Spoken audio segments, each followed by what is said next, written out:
Okay, so we're live here.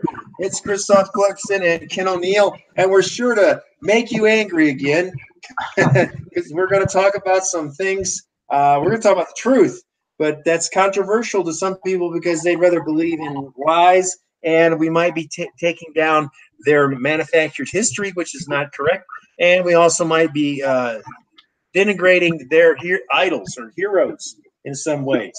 So we got a little bit of feedback going, but whatever. Anyway, so these are, as I've said many times, we don't have a studio and we're just doing this ad hoc because that's the type of guys we are. Fly by the second, fly by the seat of your pants, they used to say. And we're both in the same continent, not the same time zone. So we're gonna go from here, and we had a little few ideas where we were going to start out with, but I think we're going to start out with the fact that there's a lot of different types of self-defense or martial arts, and once again, to use that global generic term, where people are seeing individuals perform things, and those individuals, and I hate using the word individuals, those people can do something that the masses cannot do, and maybe 98% of the masses will never be able to do. And I don't like that type of stuff because that's self-defeating. It's like you're trying to show someone who's at the peak of any sort of sport and then say, well, let's get interested in it, but you'll never be able to do this. So I can think of skydiving, remember the guy that jumped out of the Red Bull, the hot air balloon that was at the stratosphere. I mean, what the hell? You know, how many people who skydive are gonna want to do that? Because I sure the hell would never do that. You know what I mean? I mean, it'd have to be multi-million dollars, and I'm probably thinking I'm dead the entire way. And the same thing with that guy. You see the guy who jumped with no parachute and landed in that big trampoline or whatever. What? Oh my god! Did you see that? And the thing was, that guy jumped from a really. I mean, he had to be able to guide himself. You know what I'm saying? He had like four guys around him with chutes who were filming it. But I mean, he obviously very experienced and did it. But he jumped with no chute. You didn't see that? You can look that one up. But I mean, okay. But my point is, using those type of guys to say, hey, let's get interested in skydiving, or you can do this too. You're not going to be able to do this, and that's my problem with. Going back to the JKD times with Mike Sandlin. Mike Sandlin, incredible attributes, highly skilled, pick things up enormously fast, and there were a few of us who could do that. And that's when I realized, like when he told me he had tried to train about 700 people, and he told me four of them were qualified in his opinion, and you're looking at two of them right here, me, and you're looking at Ken. That's two out of the four. So I realized that that's not going to work because you're not helping people because it's not made. And Bruce never cared really about helping the general public. He was all about himself getting his own fighting style, which is fine because he never said he was. So, but a lot of people think that I could be like Bruce. You can't be like Bruce anymore. Then you could be like that guy that jumped out of the Red Bull hot air balloon at 36,000 feet or whatever the hell it was. I mean, it's high. You're looking at the moon. You're looking at the curvature of the Earth. I wouldn't, like I said, I wouldn't do it. But there are people who are skilled in their chosen field, and the people like that, you'll see in certain things. You'll see traditional karate guys, the rare ones who can make some of their stuff work. Does that mean that it's applicable? No. Does that mean that's the best answer? No. And also, you got to talk about how many years it takes to be able to do that. That's my big thing. And since I train military and contractors, I have to do stuff that will work in 95% of the time, and it will work extremely fast and under stress. So that's my whole paradigm. So, I mean, Ken, you had something to say about that as far as looking at guys who could pull things off and then people basing sort of like a hero worship thing, right? I mean, you were going all the way. Yeah. Like you sent me a little video clip last week, and we were just talking about that off air. It showed Mikhail in Sistema on his back on the floor. Yeah, I think it was someplace. Sorry about that. Someplace in Japan, who and you see a guy trying to climb on him, and you see this guy kind of fall off, and it looks like, what kind of hokey stuff is this? And I'll say this much: I know it's not hokey, but if I were to see that and not understand what was happening and how that works, I'd say this is baloney. And if I would have looked at that before I ever had any experience with any of that, I would say the same thing. Now, stepping aside, I'm pretty convinced after looking at, we talked about this off air, looking at the angle from which that was shot, I'm pretty sure that they did not know that was being filmed. I think it was somebody at the workshop, because a lot of that stuff they don't often like to show to people with no understanding of what's happening there, because it just looks like some fake hocus pocus stuff. So really, I won't go into that a whole lot, but what we're getting at here is that how if you're trying to attract people to do something you're doing, as you just said with the skydiving analogy, do you want to focus on showing stuff that 3 or 5 people in the world maybe can do? I mean, does that really inspire people to do it, or does it maybe turn them off? And then there's the other issue, which is then you've got all the other guys from a lot of these other approaches to fighting looking at that, who really don't have a clue what it is, and then they just make fun of it and detract it. And it's like, so you can be shooting yourself in the foot by going too far with showing things at high levels that like Christophe said a minute ago, very few people can pull off, especially in an approach that's conceptual. It's very conceptual. It's not an art. I'm talking about Sistema here. It's not an art that's based on techniques. It's not an art that's based on set training sequences. There's nothing even closely approaching katas, forms of any kind whatsoever. It's all based on natural movement, and emotional and fear control, physiological control, using some pretty sophisticated breathing work, and learning how to trust your natural abilities to move, to make your movements efficient and simple and realistic. Yet, when you show guys at the highest level doing a lot of this art, it can be, I hate to use the word misleading, because they really are doing it. I've experienced this. They can do it for sure. But you look at a lot of the other people that have been around it for some years, and they're not even halfway there. And so, do you want to just always look at the highest level, or do you want to look at more like, okay, what can I expect to be doing in a year of this? And that's basically, I think, what we're getting at here tonight. What we're talking about is, I guess it's, I hate to use the phrase showing off, and that's not the intention when those guys show that stuff. They're just trying to show you what can be accomplished with a lot of training, and there are things that are possible that a lot of folks just don't realize are possible, because they appear mystical when you don't understand the actual physical mechanics of what's happening. So that being said, part of what we're getting at here is, I think, when people look at these things and they're trying to discern what they might learn from these videos, they're looking at all these fighting things. You got to first, I think, ask yourself the question, what is it that you want from the training? Because everybody will claim that they want self-defense. Now, I'm dealing always with a much different population for the most part than Christophe is, because I generally, except for a few police officers that are serious and some ex-military guys, ex-Department of Defense guy, I mostly have regular civilian Joes who go to work all day. They work 40 hours a week, 50 hours a week.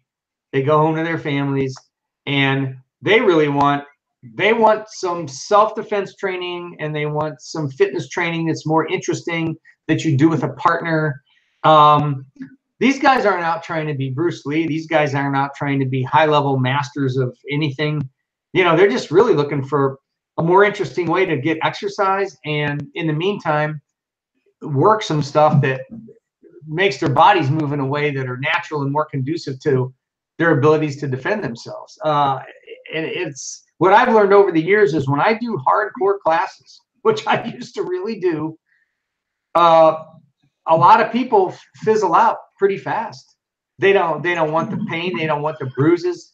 They don't want to take the risks. You know, you have to have a pretty highly motivated crowd who wants to train like that. And usually, and I think we would both agree with this because this is what you work with more so, is you're going to have military guys, probably higher level operators whose lives are on the line every day, whose lives depend on that kind of training.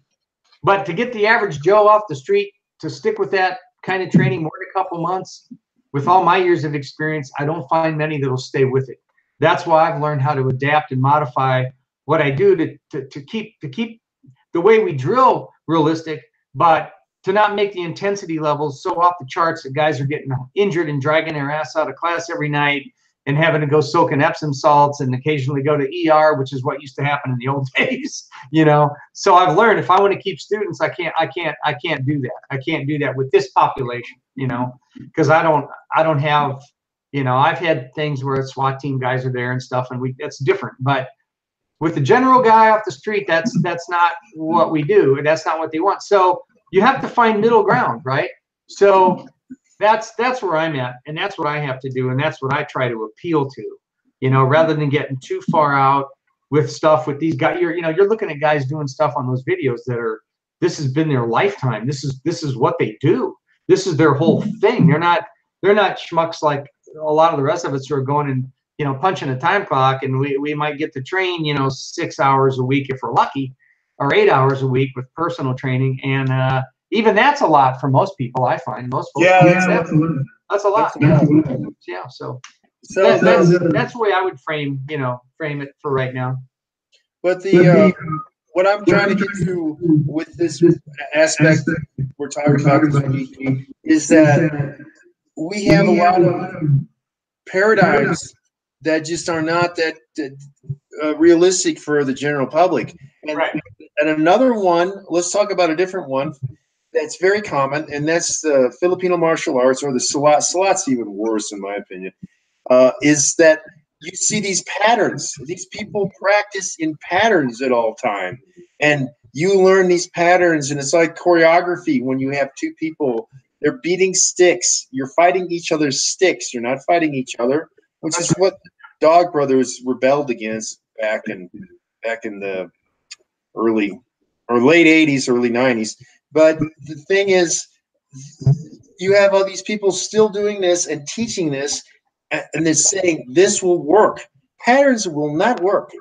They won't work. And just to throw some stuff in here, because I recently just did a training, knife training, or centered around the knife, not centered around a machete or a stick or a generic. It's centered around the knife, 5 to 7 inch blade, up to 12-inch blade. That was what it was centered on, because it's a whole different thing. It's not, this is a stick thing that can be used for a knife. This is a machete with bolo. It's not a bolo that can also be used as a knife. It's none of that. A knife is a knife. It's unique. So there are things you can do with a knife that other things you can't do with the other ones, and that stuff, generic stuff, is not as good. It's not as specific enough. So, but what I'm getting to is there are people who are training these patterns that teach the patterns. You tell people that you got this great ability now because you're following these patterns and you'll be able to apply them. Well, reality here, folks. Filipino martial arts and Silat and a few others are based off of slashing. You'll see them slashing. The number one, that's number two. That's generally the numbering. And they do this with each other, and they're squared up. And the guy's going to attack you on a number one, or he's going to do a number two. Generally, that's the first ones. Guess what? In reality, slash attacks are not what happens. And I've just been going back through the statistics and stuff. And as I said many years ago on my very first knife defense tape, it's the stab at the gizzard. The stab at the gizzard is the number one thing you're going to see. That's what you're going to have to do. And the Filipino guys don't deal with this. They don't use it because their patterns. When you're practicing pattern, it's easy to stab them in a pattern because they don't deal with stabs. They deal with slashes, and that's not what you're going to be attacked with. Yeah. And the second most common thing is this: the psycho killer. And I'm not going to explain a lot about this stuff because you can take my courses for that. But those two things, and that's with the grabbing too, with the stabbing, which they can't deal with, which they can't, that's what people stabbing. Yeah. They can't deal with that. And the thing is, nobody leaves their arm out. They're pumping it. They're pumping it. You're not going to get there. You're not going to stop their knife arm, and you're not going to get a wrist lock or a keto hold or anything like that. That's not going to work. You know, it's not going to work. But what I'm saying is, the patterns that they practice don't take into account the reality. That's what I really wanted to get to, was the fact, and that's what you were I'm going to make it succinct about what your point was there last time, what you just went through with the Systema. They're not being realistic for what people are going to run into. You're not going to be able to use that stuff that takes 10 years. You know, what are you supposed to do? Someone attacks you and you say, come back in 9.5 years and I'll be ready to handle you because I will have learned how to deal with that. Or, you know, I feel good about this pattern. We were in class and we had these patterns. We can both do them and we do this and, you know, brightly lit, calm, no emotions, no stress, nothing. Yeah, but that's not what's going to happen to you. In reality, guy's going to run up and he's going to be, you're dead. You're dead. Stabs are far more dangerous than any slashes. You cannot take, and that's movies and TV have done a disservice to what really happens to you when you get stabbed. You can't take a blade like this. You can't take a blade here. If this goes into most places in your body, you're done. It goes to here. That's it. You're going to die. And if it goes all the way, this is a 7-inch blade. If this blade gets halfway through you, you're dead. That's with one cut, not one stab, not multiple, which are going to be multiple stabs. They don't deal with that. You can survive a cut from this thing. It's not going to be pleasant, but you're not going to survive a stab. And yet they don't want to deal with that. So my point is that you see a lot of people doing a lot of martial arts, to use a generic term, that are not teaching you what is applicable to reality. And I think what we're talking about, what I was originally talking to tie this together, is that people skydiving at that highest level up at the stratosphere, that is not realistic to what normal skydiving is going to be. Normal skydiving is going to be at whatever, 1,000 feet, 1,500, 2,000 maybe. It's going to be at that level. Military jump low, 500 feet, low jump, that stuff is what is used. You're not going to be doing stratospheric jumps, and that was my thing, was that these outliers, these exceptional cases don't apply to what you need to learn. And that's why Ken said you got to know what your goal is. But most people don't know what their goal is. They just come in with sort of a hazy general idea that they want to do all these things. They want to have more confidence. They want to do self-defense, self-protection training. They also want to get some shape, and they want some camaraderie. Which, okay, that's all great, but what is it? What's the main one out of all of those? And where you're going, have they done it for real? That's always been my thing. Yeah. Boy, that starts fights with a lot of these people because they don't have any operational experience in anything. And that's really, like, would you go to a surgeon who's never operated? Would you do it? Would you have surgery if that's a crucial surgery? Not some mole removed or something, but it's a crucial surgery from a guy who's never operated. Hey, no. I did a workshop, I don't know, I guess 4 years ago. I had the guy who was running St. Louis City SWAT. I had one of the instructors for county police. I had a bunch of cops. I had a bunch of guys. What drew them to this thing was there were a couple of guys years ago, Jenkins and I think I mentioned this in one of our other talks, but these are guys that had gone through the penal system, starting as juvenile delinquents all the way up through the federal prison system. They'd been in a long time. And the whole thing was, it was called Bloody Iron. Is that a book you ever remember reading? Yeah. I remember that, the title of the book. That book is quite fascinating because it speaks to what you just said. Those guys talked about in the prison system, seeing, you know, these guys would make blades and they would practice, and these guys would get into a big scuffle out in a prison yard, and when these guys would start slashing each other, you know, there was one incident where they saw a guy who was slashed about 200 times, but he was never like seriously stabbed once even, who managed to run about 200 yards and go up a set of stairs before he finally collapsed from blood loss. He was able to survive a long time with that many slashes. And yet they would talk about that, you know, take him out, especially burying that thing in the abdomen, you know, just like you were talking about. And the guy goes in shock pretty fast, and then that's it, you know. Or slashing, maybe if you're holding the guy and you can completely sever a major artery, you know, they're going to bleed out real fast. But yeah, just wanted to kind of add even a little more credence to that statement, based on what these guys saw being in the penal system and seeing a lot of blade fights. One other thing that you mentioned about the patterns, right? The pattern training. I always remember, you know, the guy, right? What's the documentary? The Bladed Hand, right? Wasn't that what it was called? Yeah.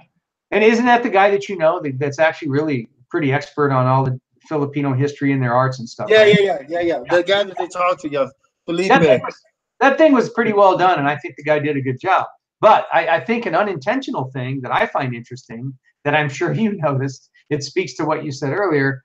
Boy, you see some of these guys in these different Filipino arts that are doing these really cool, fast, fairly intricate at times, patterned, you know, things that they're doing with sticks and whatnot.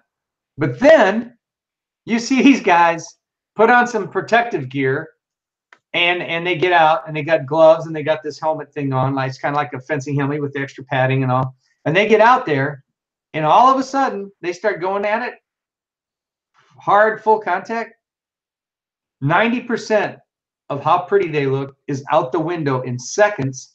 I only saw a couple of guys for seconds on there that were pulling off some stuff that looked as pretty as what they were doing in the patterns, and even that didn't last but a second. So, you know, yeah, that was the motivation of the Dog Brothers. That's when they said, you know, that the patterns aren't going to work, and that the game is well, and it's true. I had a problem with this in Cebu because I was training with guys who are incredibly good with it close range. They can fight with a stick closer than anybody else can, and in an alleyway, they got you. You know, they got you because other people that haven't trained in that situation, and they can't operate a stick like they can. And I mean, they've got, I'm still no doubts about that. But they, like Wing Chun or something, they have a paradigm problem because they don't consider the long outside game.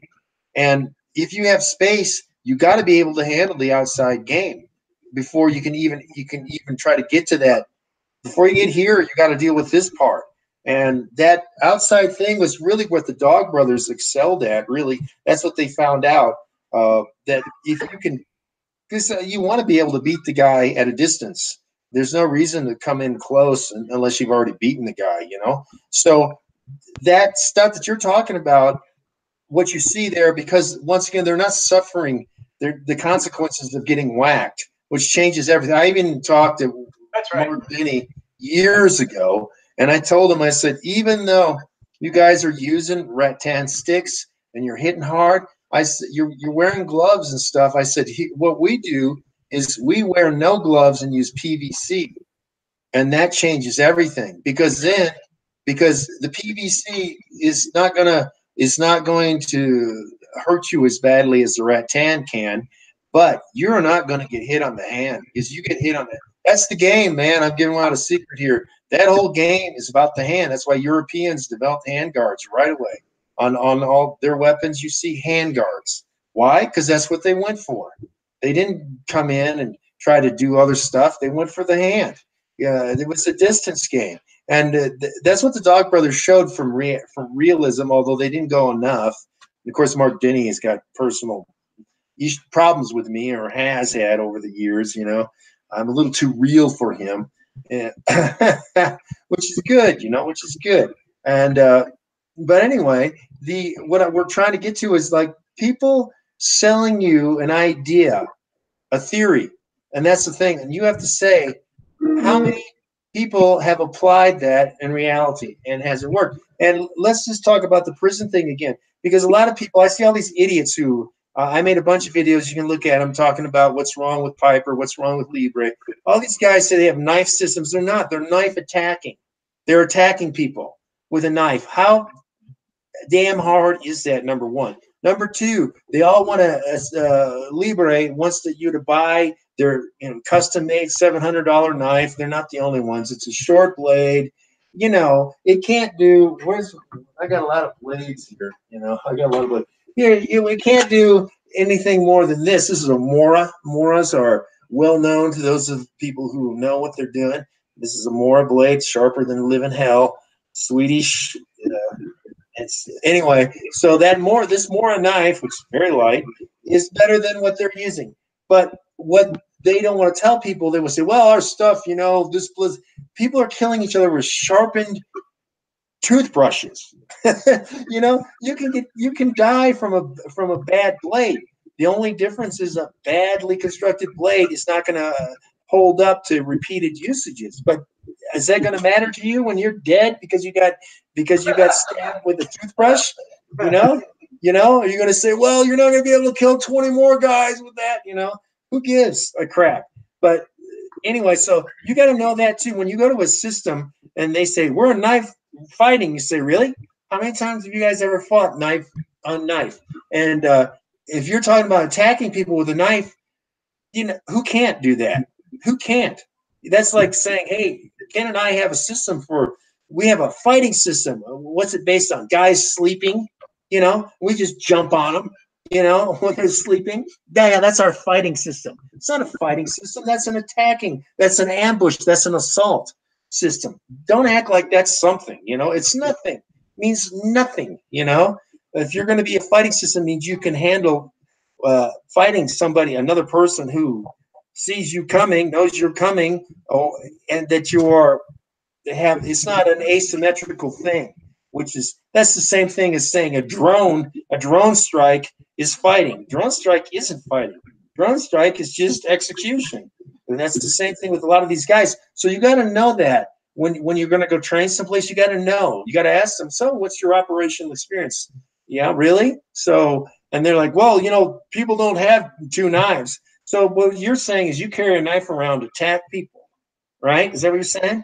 You know, so you have to get that clear. You have to get the entire prospectus. And I think that's something, I think that when people go to something like when you're talking about Systema, they don't ask that question, do they, Ken? They don't ask that question. Saying,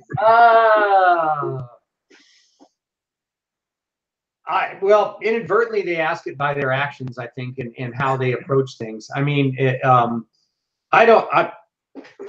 I have not seen blowhards in any of these Systema classes. I see people with 20, 30 plus years experience. That's what I see in these things. And these guys are serious and they're not fooling around. I don't see what you're talking about in those classes. Kind of connected to that, but back to something else you said a minute ago. The whole thing about with you know, the gloves on and you're hitting the guy and the body does not, the guy doesn't respond the same way. His body doesn't do the same things because he's not really feeling pain. He's not hurt in any way. This is my whole problem with protective equipment in the first place. We don't use any. I mean, we don't do that anymore.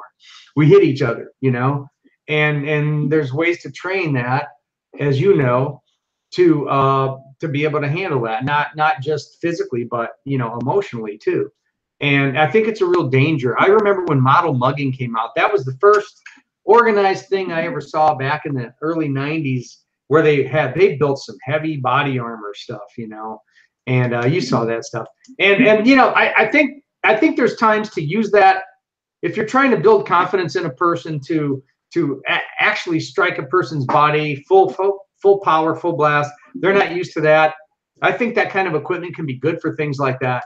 But as far as the poor schmuck wearing the stuff, I mean, he can't really fight back, not effectively anyway. So I think you just have to use it, as I know you do, in structured ways for certain kinds of purposes. But because the idea of guys that want to pad up all the time and then fight each other, and that's their whole way of training, is unrealistic, and their bodies aren't responding and reacting in a natural way. Just as you pointed out, when guys just put on heavy padded gloves and big headgear with the neck protection and stuff and start wailing on each other with sticks, it doesn't have anywhere near the same type of effect that kind of thing has when you don't have the protective equipment on, as you pointed out, using the PVC. So that's what you got to do. You got to be creative, and you got to find ways that you can make that realistic without actually killing each other, you know. And that's part of getting out of the box, you know, and not just doing 3 steps and 2 steps and punch in the air and, you know, stuff like that. Well, yeah, and the thing is, what we're saying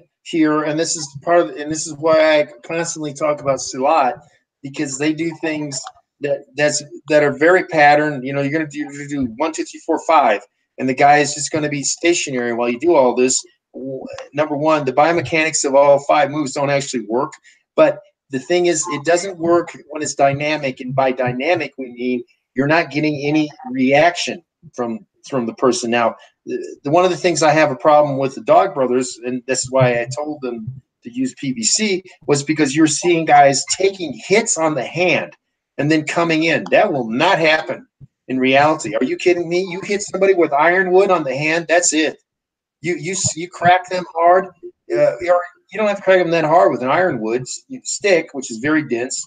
It's going to break their hand. They're dropping whatever they had.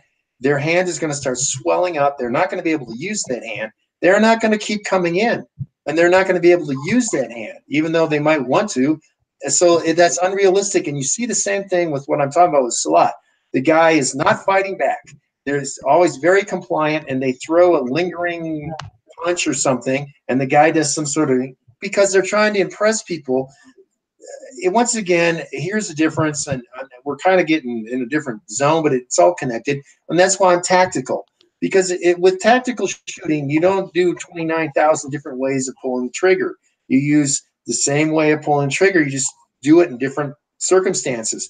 But what you have going on here with the Silat guys is you've got 29,000 different ways to pull the trigger, which is not what you need, because then you get into the choice decision problem, which now people call Hick's law or something.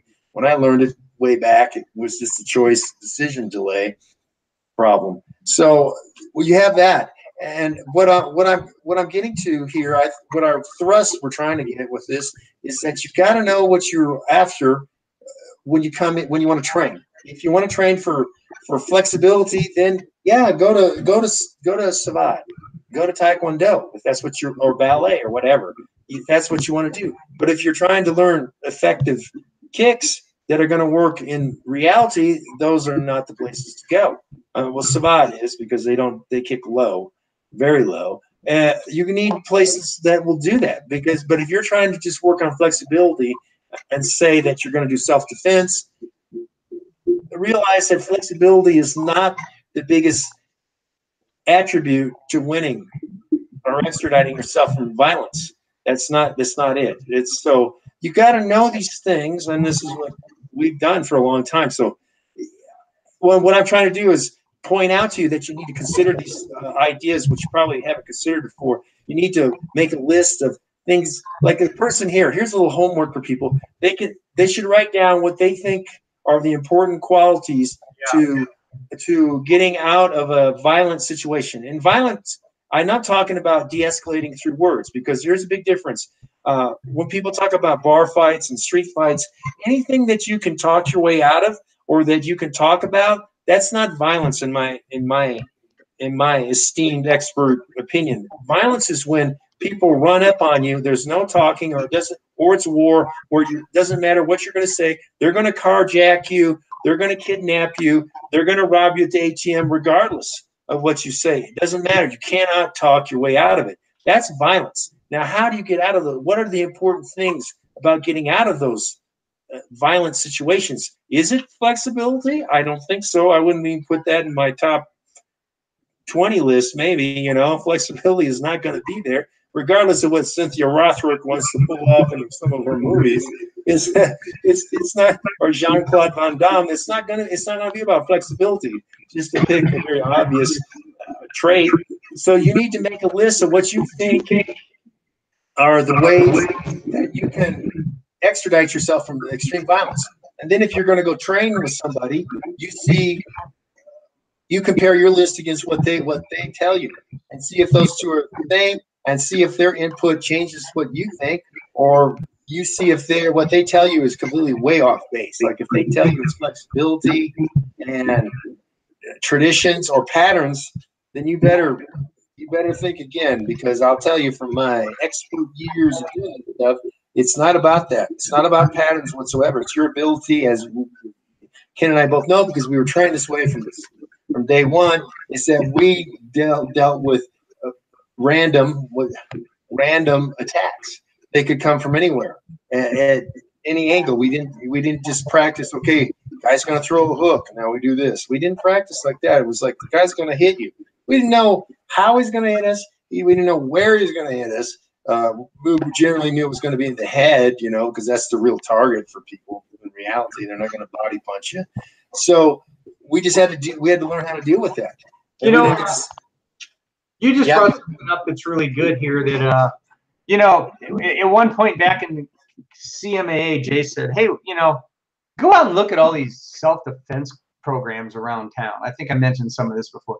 Go see what the heck they're doing, you know. And we're back to what you just said. I mean, people don't know. They don't know. They don't have a clue. This is why I got to a point where, after looking at all that stuff, I decided, you know what people need to do before they start any kind of training?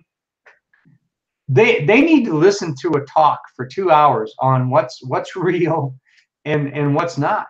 And that's what I started doing. In fact, for a long time, I required anybody that came in, I don't care what their background was, they had to listen to me talk about this for 2 hours, because people's ideas about all this stuff, as you just pointed out numerous times, are so ridiculously unrealistic that first you got to kind of give them a baseline of what's reality and what's not, you know, when it comes to the whole subject. I mean, it's crazy. So much so, and their preconceived notions are so set, that I was on Channel 5 here, which is what's the affiliate? And the old NBC affiliate here, with a very well-known news lady, Jennifer Blome, here in St. Louis. And this will show you how people's minds work, and it states our case better. We had a serial rapist here in town, and this went on for over a decade. And it was really amping up at the time. And she called down the police academy, and they referred her to me for somebody who could speak realistically about, you know, self-defense, right? So preconceived notions, right? The interviewer, she's asking me things like, so, you know, if the gal's walking down the street and the rapist guy reaches out and he grabs her wrist, so should she hit him in the eyes with her car keys at first and then kick him in the groin? And I'm like, wait, you know, no, stop, wait, stop. Let's go through a list of variable questions about this whole situation first. You know, like, what's his motivation? What's the physical environment?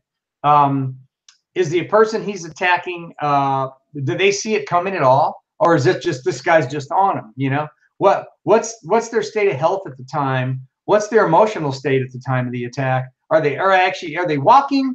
Are they sitting? Are they lying? Are there other people anywhere near? You know, you got to go through, the FBI says this themselves, you got to go through this long list of situational variables before you could even begin to think about prescribing some kind of a set physical course of action specific to that one attack. That's how ridiculous that approach is, you know. And this is what I would see in these self-defense classes, you know, like you've said 100 times, people without a clue. Just because a guy teaches a form set of karate or whatever, you know, these people are lined up facing each other, and person one grabs person two's left wrist with their right hand, and they're supposed to go, okay, now number one, turn your wrist out. Number two, step forward. Not, you know, that kind of crap. There's no emotionality to it. There's no surprise element to it. It's just complete phony baloney stuff that I think is actually super dangerous, because you'll talk to people that take that kind of stuff and they've never had anything happen to them ever, never been in any kind of situation. And they'll say, well, I feel really prepared now, you know, from playing grab ass for a few minutes, that now if something happens, you know, I can do X, Y, or Z. So what I used to do with these people is I would take them in to a room where we train, and I'd say, well, let's talk about that self-defense class that made you feel so confident. And then all of a sudden I'd have one of my students just come running out of a room, sometimes just like a gal, and literally just jump on them and take them to the ground and start slapping the shit out of them, and they're just, you know, frozen like the deer in the headlight. That's kind of a dramatic thing to do, but yeah, it's a Mike Sandlin kind of a thing to do, actually. And then have them just laying there pissed off, scared, stunned. Well, what the hell was that? It's like, well, I wanted to see how your grab ass wrist thing worked. When the person didn't attack your wrist, that was an attack. That wasn't a fight. That wasn't anything pre-planned. That made it realistic. So you felt what? You felt fear? Yeah. You're pissed off? Yeah. You're scared? Yeah.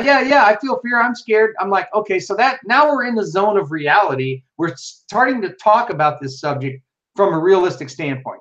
You know, just even a very basic thing like that is enough to get people to start to question all of this and really wonder, like, what, you know, what's real? How should I be training? And let's go back 3 steps to what we both said earlier, which is, what are you looking for? Like you said, are you looking to be more flexible? Are you looking to be able to defend yourself? And if so, what is that based on? What do you mean defend yourself? Are you psychologically wanting to defend yourself from the ass whoopings that you got from your dad when you were a kid? Or do you have a real threat in your life? Are you a cop? Are you a fireman or a paramedic? Somebody who's in harm's way? Well, you know what? I find that you got to get to their motivations, because a lot of times when you do, a lot of times what you find out is that they, like you said earlier, they don't really know what they want. They're drawn to something, but they don't know what they want. And a lot of times as you interview these people and put them through situations to experience some things, they realize, well, I don't want self-defense training at all. I don't even want to go near it when it comes to something real like we were just talking about. So we're back to, you gotta write down questions. You got to ask yourself the questions first. And then when you think you figured out what you want, then you got to go to, if you still think it's hardcore self-defense training, then hopefully you've prepared yourself with realistic questions, right? Like Christophe said a minute ago. If what you want is some kind of like historical or recreative, you know, period stuff, like I see a lot of Aikido guys that kind of pretend like they're samurai, and they do a lot of fancy sword work where they just miss each other a lot, and they give black belts in that stuff, you know. And or there's kendo, where you come out, you just kind of wail on each other with a split bamboo sword, and that's fun. And you know, people got to figure out what they want. But like Christophe said a minute ago, the danger with a lot of that is the problem with a lot of that stuff is when people don't go to that first step that we were talking about earlier, and I just gave an example of some of the things I used to do. If they don't understand realistically about self-protection and self-defense, they're going to assume that when they go do those cutting each other, just missing sword classes and stuff, that's actually preparing them for some version of defending themselves. And that's kind of stuff is dangerous. That's very dangerous, because they haven't gone through that basic step of even identifying what the difference is between play acting, fighting, and self-defense. And self-defense, as you said, there's a full-blown violent attack.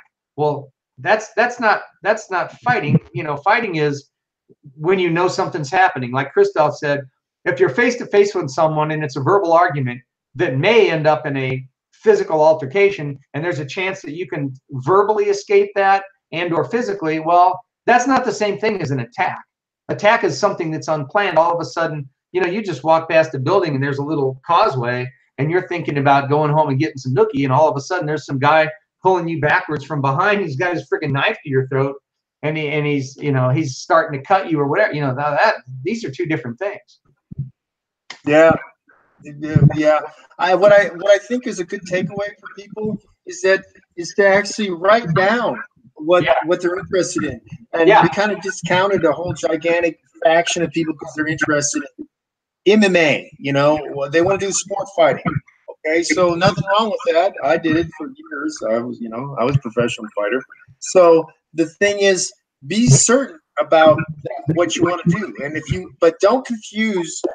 Can you from sport fighting beat a normal person? Yeah, and if you do it more and more, you can beat a normal person more easily. But you're not ready for violence. It doesn't train you for violence. It trains you how to do better at a bar fight. It trains you how to do better at a fight that you see coming, but it doesn't in any way get you ready for handling knives, which you'll get if you're a BJJ grappler guy. You're going to get killed against the knife because everything you do is wrong, and it doesn't get you ready for fighting two guys, which is going to happen in a lot of situations, two or more. Which you got to be able to extricate yourself from two people, two attackers, and it doesn't take into account fighting in non-perfect situations, which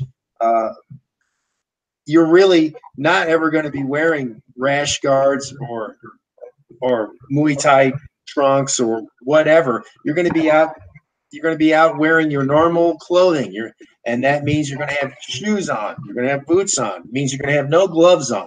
And this is one of the biggest errors people do. When they sport fight, what's the first damn thing they do? They take the damn shoes off, unless they're doing wrestling, and then it's wrestling shoes. So they take their boxing, but they don't do any kicking. So you take your shoes off and you put gloves on. Nowhere in reality is this what happens. In reality, we're all wearing shoes unless you're third world and it's from a tropical place. You're not wearing shoes, but nobody's putting gloves on. Nobody. So why are you learning how to hit with gloves on? It has no bearing. That's one of the things I have to do when I train people. War striking is totally different than sport striking, and so is the kicking. Nobody knows until I show them. I mean, I have people who think that they know, but they don't know. They're doing sports stuff, and I have got guys who train military people. They're teaching them sports striking. Yeah. And sports striking is at limited targets, meant to last. It's supposed to be one-on-one. In war, it's not one-on-one. It shouldn't last. You should try to move on. But my whole point here is, if you're going to do a sport fighting, then that's fine. But be certain about that's what you're doing, and don't think that suddenly you're bulletproof for real violence. You're not. In fact, some of the things you learn are going to make you vulnerable. Like I said, you're going to do everything wrong against the knife. You'll do everything wrong against the knife. So the point here is that the takeaway, what I was trying to say, was write down what you want to do, like what is important to you, and from there make a list of questions of how answering. Make a list of bullet points that answer the question of what can I do to make this better. Like, all right, let's just take flexibility. I'm after flexibility. So what do I do to get better flexibility? Well, you're going to have to read the cutting edge research in that. You're going to have to start doing, you're going to probably, if you're smart, you're going to stay away from static stretching. You're going to do ballistic stretching somewhat. You're going to do stretching under load, under eccentric. That's the safest, actually, in that old. Anyway, without going into detail, and actually I know about all this stuff. You pick your subject, like, okay, I want to become more fit. So then how do you become more fit? Lots of ways. And that's what Ken was talking about. So a lot of people are just looking for fitness, but in a more interesting way to do it. They just don't have the brain capacity to handle repetitive stuff over and over and over. You know, maybe they don't want to go to the gym and do circuit training. and they don't want to do whatever. They don't want to do kettlebells, or maybe they realize that CrossFit is just kind of a fad in itself, that they want something else. They want to keep, actually, they're looking for something where they're going to get more interaction with other people, and they're not really certain what it's going to entail every day. There's going to be a certain routine to it, but it's not going to be a dead, dry routine where you're just coming in and going 1, 2, 3, 4, 5, like the old calisthenics, workouts were, Jack LaLanne stuff, which still gets you. Jack LaLanne was incredible. Oh, yeah. Oh my God, that guy was an innovator, man. He did great. He was great. I love that guy. Yeah, me too. I mean, yeah, just as we go on a lot of tangents here. That's why if you listen to the whole thing, you get a lot of insights into a lot of different areas. But what I'm saying is, for people, we give out information here, left, right, and down the center, and a lot of times people think, oh, we're just talking about our own personal journeys or something, but our personal journeys cover a lot of territory and answer a lot of questions that we had, that we were looking for. So if you're astute, you can listen to us talk and pick up gold nuggets here and there, because we'll say things that will save you a lot of time. And one of the things that we learned is that you got to ask questions. You got to ask questions of yourself, of your training, and you got to see, what does it accomplish? Because to be result-oriented demands it. And that's always my paradigm. I'm always a goal, result-oriented guy. And that's why I ended up with Mike. And that's why once you become that way, and I have a lot of guys that I've trained over the years, and once they've gone into that, they can't handle that nebulous, sort of vague answering that people give you. And also, that's another thing, like the vague training that we're saying. That some people are just going to tell you, well, you do it for 3 or 4 years. 3 or 4 years. So what are you saying? I got to stay in a cave or something for 3 or 4 years because I won't be safe until 3 or 4 years? You got to know what you want to accomplish and where to go to do that. And you also got to know who to get rid of along the way.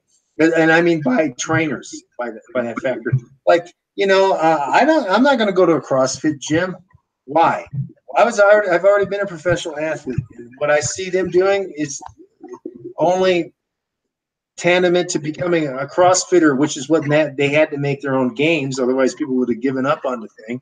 So, and I got some trauma and damage, so I don't have full range of motion everywhere like I used to. So there's certain things where I don't need it. I mean, that's not what I'm going to do. Does that mean I don't lift weights and stuff? No, I do. And there's a lot to it, but there's a lot to that. And there's a lot, as some people know who've heard me talk many times, Louis Simmons, an innovator, genius in powerlifting, applicable to all strength speed sports. All of his stuff works well. And I'm not a competitive power lifter, nor will I ever be, and nor am I a bodybuilder. I have friends who are very high level bodybuilders, and that's good. But that's a hard life. Those guys got self-discipline. I'll tell you that. Some of the strongest I've ever seen, really, because of the diets that are on just constantly. So what I got to say here is that when you're looking at this from us talking, take notes, because we're not just talking to hear ourselves talk. We already know this stuff. We decided, what is it, like a year ago or whatever, that we would start giving out information, talk about different things, and see what people resonated with and what directions people wanted to go. And of course, we know there's a big JKD following, that people want to know more about JKD. So we let it out. We also know that there are people who want us to do a workshop or clinic, seminar, whatever the hell the term is now, because I don't do workshops. I do long things. My courses now are 12.5 hours. That's the normal course, 12.5 hours. No one's doing that anymore. They're doing 2 hours. That's not a course. That's a how you doing, get a donut. That's not 12.5 hours of anything. So anyway, we know that there's interest in that, and we're working on it, and we're going to be talking about that soon. I'm getting messages here. That's I feel like the Johnny Carson show. Karnak came in with a thing. So anyway, so what I have to say here is that we're like a band, you know. Ken and I. Sometimes we're going to play music you want to hear, songs that you want to hear. Sometimes we're not.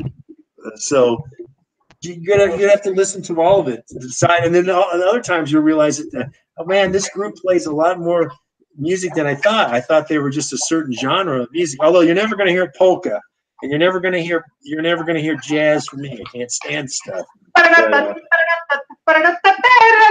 I had to do that one time, like just one gig, and I almost had a psychotic break. I had to sit there 3/4 all night. I'm like, ah! That was the most insane thing. That's what happens. Be careful about it, getting your union card and then taking gigs.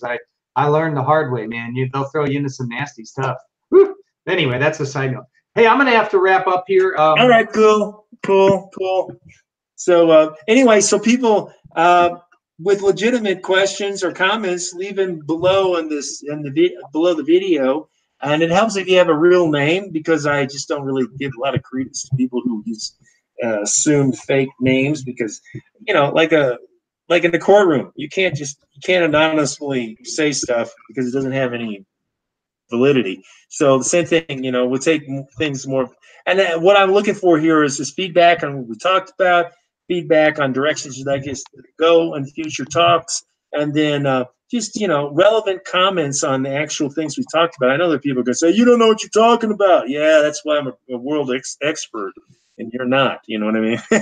So the same thing. We're not talking about Salat or Filipino martial arts or stabbings or knife attacks without knowing about it. We know about it, and that's the whole thing. But anyway, so okay, I'm going to sign us off for now. We'll be back soon, and stay tuned and follow us. And Ken O'Neill can be found on Facebook under Ken O'Neill, and he's got a thing coming up in October. So do I. Oh yeah, I should mention that we both have things coming up. In Ravenna, Ohio, I will be having a urban counter-urban violence. So being attacked, and it's very gruesome stuff, meaning gruesome by you're going to do some really disgusting things to your attackers because you're very close. Think about getting attacked in an elevator, that sort of thing, and you have to survive two people trying to attack you. That sort of zone is what I'm going to be dealing with. Ken is going to be dealing with a knife thing in October. Actually, the same weekend. Mine starts on Friday 26th. 27th, Saturday, 28th, Sunday gets done, and Ken's is on the 26th on Saturday in St. Louis at a park. And there's more information from his Facebook page and stuff like that. And then there's more from me on combat-judo.com, and you can find it on my Facebook stuff, my groups and my pages. Anyway, so we'll give you more information as we get closer to October on that stuff. But anyway, okay, so we'll talk to you. And you'll listen, I hope. We'll see you soon.